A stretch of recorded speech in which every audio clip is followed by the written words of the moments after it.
Renungan Pagi Menjadi Putra dan Putri Allah oleh Ellen G. White, 2 Maret 2001. Mari kita berdoa. Bapa kami yang di sorga, Allah pencipta langit dan bumi, laut dan segala isinya, Allah yang maha besar, maha kuasa, sumber segalanya, yang kami sembah selalu melalui anak-Mu yang tunggal, Yesus Kristus. Terpujilah Yesus, anak Allah yang maha tinggi, yang adalah guru kami yang agung. Pada pagi hari ini kami bersyukur boleh bangun dan berbakti, dan sebagaimana kami mempelajari firman-Mu, kiranya Roh-Mu ya Yesus menuntun kami ke dalam seluruh kebenaran. Beserta kami sepanjang perbaktian ini, kehendak-Mu yang jadi. Ampun kami akan dosa dan salah, karena kami berdoa hanya dalam nama anak Allah yang tunggal, Yesus Kristus, yang adalah Tuhan dan Juru Selamat kami. Amin. Renungan hari ini akan dibacakan oleh Ibu Ellen Nini Umboh. Silahkan, Ibu Nini. Selamat pagi. Bacaan renungan kita pada pagi ini, tanggal 2 Maret, berjudul Kita Belajar dari Kristus. Ayat kita pagi ini terdapat dalam Matius 11 ayat 29. Pikulah kuk yang kupasang dan belajarlah padaku, karena aku lemah lembut dan rendah hati, dan jiwamu akan mendapat ketenangan. Hanyalah oleh bantuan guru ilahi itu, kita dapat mengerti segala kebenaran firman Allah. Di dalam sekolahnya, kita akan belajar bagaimana menjadi lembut dan rendah hati. Ia menunjukkan kepada kita bagaimana mengetahui segala rahasia kesalehan. Biarlah mereka yang menginginkan pendidikan yang setinggi-tingginya belajar bahwa Allah dekat kepada semua orang yang mencari Dia dengan segenap hati. Semakin sering seseorang melihat tabiat Allah, makin menjadi rendah hati, dan makin rendahlah penilaiannya terhadap dirinya. Sesungguhnya, inilah bukti bahwa ia memandang Allah, bahwa ia bersatu dengan Yesus Kristus. Kecuali kita lemah lembut dan rendah hati, kita tidak dapat dalam kebenaran mengaku bahwa kita mempunyai pengertian tentang tabiat Allah. Manusia boleh menganggap bahwa mereka memiliki kualifikasi superior. Talenta-talenta mereka yang cemerlang, kepintaran yang besar, kefasihan lidah, kegiatan, dan semangat boleh menyilaukan mata, menggembirakan kehendak hati, dan membangkitkan perasaan kagum dari orang-orang yang tidak dapat membaca di bawah permukaan. Tetapi, kecuali kerendahan hati dan kesederhanaan dihubungkan dengan segala karunia yang lain-lain ini, sifat memuliakan diri dan meninggikan diri akan tampak.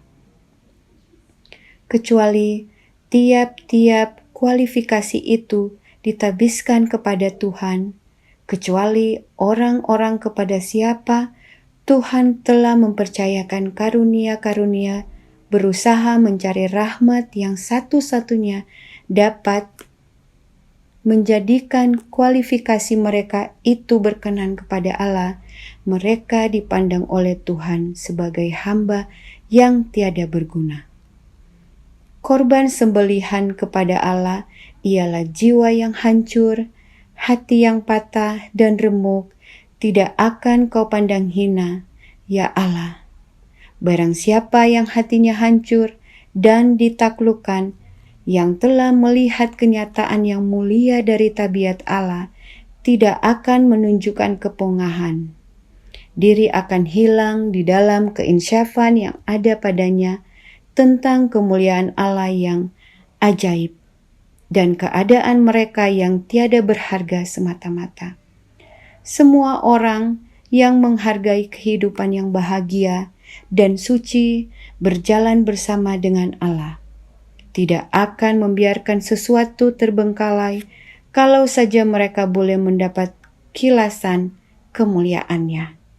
Di segala tempat dan di bawah segala keadaan, mereka akan berdoa kepada Allah agar mereka boleh dibiarkan melihat Dia. Mereka akan menyayangi roh yang lembut dan menyesal, yang gemetar pada firman Allah. Terima kasih. Terima kasih atas penata layanan Ibu Nini. Tuhan Yesus memberkati. Selamat pagi saudaraku dalam Tuhan. Kenapa kita harus belajar dari Kristus? Karena renungan hari ini dengan jelas menyatakan dalam Menjadi Putra dan Putri Allah halaman 71 paragraf 1. Hanyalah oleh bantuan guru ilahi itu kita dapat mengerti segala kebenaran firman Allah. Jika disebut hanya, artinya tidak ada guru yang lain yang dapat memberikan pengertian tentang segala kebenaran firman Allah. Hanya guru ilahi yang dapat membantu kita. Siapakah guru ilahi tersebut? Fundamentals of Christian Education halaman 432 paragraf 3 menyatakan, tetapi Kristus, guru ilahi yang pekerjaannya adalah memulihkan manusia yang hilang karena kejatuhan, menguduskan dirinya untuk pekerjaannya. Guru ilahi adalah Yesus Kristus. Artinya, hanya oleh bantuan Yesus Kristuslah kita dapat mengerti segala kebenaran firman Allah. Kenapa hanya bantuan Yesus? Masih dalam buku yang sama, Fundamentals of Christian Education halaman 466 paragraf 1, Roh Nubuat menyatakan, Tuhan Yesus adalah jalan, kebenaran, dan hidup, dan mereka yang bersatu dengannya, mengenakannya, akan bekerja sebagai rekan kerja dengannya, dengan mengikuti prinsip-prinsip kebenaran. Tuhan Yesus adalah kebenaran itu, dan bila kita bersatu dengan Yesus, maka kita bekerja berdasarkan prinsip-prinsip kebenaran. Itu sebabnya hanya Yesus yang dapat menjelaskan segala kebenaran firman Allah. Kemudian, dalam Kisah Para Rasul halaman 439 paragraf pertama, kelahiran yang baru ini adalah akibat menerima Kristus sebagai sabda Allah. Kristus adalah firman Allah. Jadi, bila kita kembali kepada kutipan yang pertama tadi, yang terdapat dalam Menjadi Putra dan Putri Allah halaman 71 paragraf 1, kita dapat membaca, hanyalah dengan bantuan guru ilahi, yaitu Kristus, kita dapat mengerti segala kebenaran, yaitu Kristus, firman Allah, yaitu Kristus. Hanya Kristus yang dapat mengajar kita, dan itulah sebabnya judul kecil dalam renungan pagi hari ini berkata, Kristus sendirilah guru kita. Sebab Kristuslah sang kebenaran dan Yesuslah firman Allah itu. Mengapa kita perlu pahami ini semua? Sebab ini fondasi kebenaran, bahwa guru ilahi kita adalah Yesus dan hanya oleh bantuan Yesus kita dapat mengerti segala kebenaran firman Allah. Tidak ada yang lain. Nah, semua penjelasan tersebut akan menolong kita untuk mengerti kalimat berikut ini, yang terdapat dalam Counsels on Health halaman 561 paragraf 2, yang berbunyi, Roh Kudus adalah guru ilahi. Apakah ada guru ilahi yang kedua? Tentu tidak. Sebab jika ada yang kedua, berarti roh nubuat bertentangan dengan dirinya sendiri. Karena dengan jelas tadi roh nubuat berkata, hanya Yesus yang dapat membantu kita mengerti kebenaran firman Allah. Yesus sendiri berkata, belajarlah kepadaku. Karenanya, agar tulisan roh nubuat itu selaras, maka Roh Kudus yang dimaksudkan adalah Yesus Kristus itu sendiri. Benarkah demikian? Izinkan roh nubuat menjelaskan dirinya sendiri sebagaimana Alkitab menjelaskan dirinya sendiri. That I may know him halaman 202 paragraf 4 dan 5 menjelaskan. Ketika setelah kebangkitan, Kristus berjalan bersama para murid ke Emmaus. Dia membuka pemahaman mereka bahwa mereka dapat memahami kitab suci. Guru ilahi yang sama akan menerangi pemahaman kita jika kita membiarkan jendela hati terbuka ke arah sorga dan menutup ke bumi. Tugas Roh Kudus adalah membawa segala sesuatu ke dalam ingatan kita dan memimpin kita ke dalam seluruh kebenaran. Tuhan mengasihi kita dan kita harus mengasihi Dia dengan segenap hati. Mintalah Dia untuk memimpin Anda ke dalam seluruh kebenaran.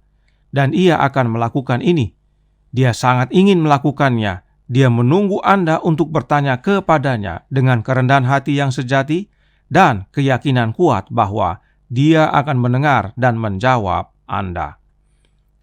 Kristus yang mengajar dua murid yang sedang berjalan ke Emmaus, dan guru ilahi yang sama, yaitu Kristus yang mengajar kita asal kita buka hati kita ke arah sorga. Kenapa harus buka hati ke arah sorga? Supaya Roh Kudus masuk dan memimpin kita ke dalam seluruh kebenaran. Apakah Roh Kudus yang dimaksud adalah oknum yang lain? Oh, bukan. Roh Kudus itu adalah Yesus Kristus itu sendiri. Apa buktinya? Lihat kalimat berikutnya yang ditandai warna biru. Kita minta Tuhan untuk memimpin kita ke dalam seluruh kebenaran. Siapa Tuhan yang dimaksudkan? Tuhan Yesus. Jadi, Roh Kudus memimpin kita ke dalam seluruh kebenaran, Tuhan Yesus memimpin kita ke dalam seluruh kebenaran. Roh Kudus yang dimaksudkan adalah Tuhan Yesus Kristus itu sendiri. Dan Tuhan Yesus sedang menunggu kita bertanya kepada Dia dengan kerendahan hati dan iman.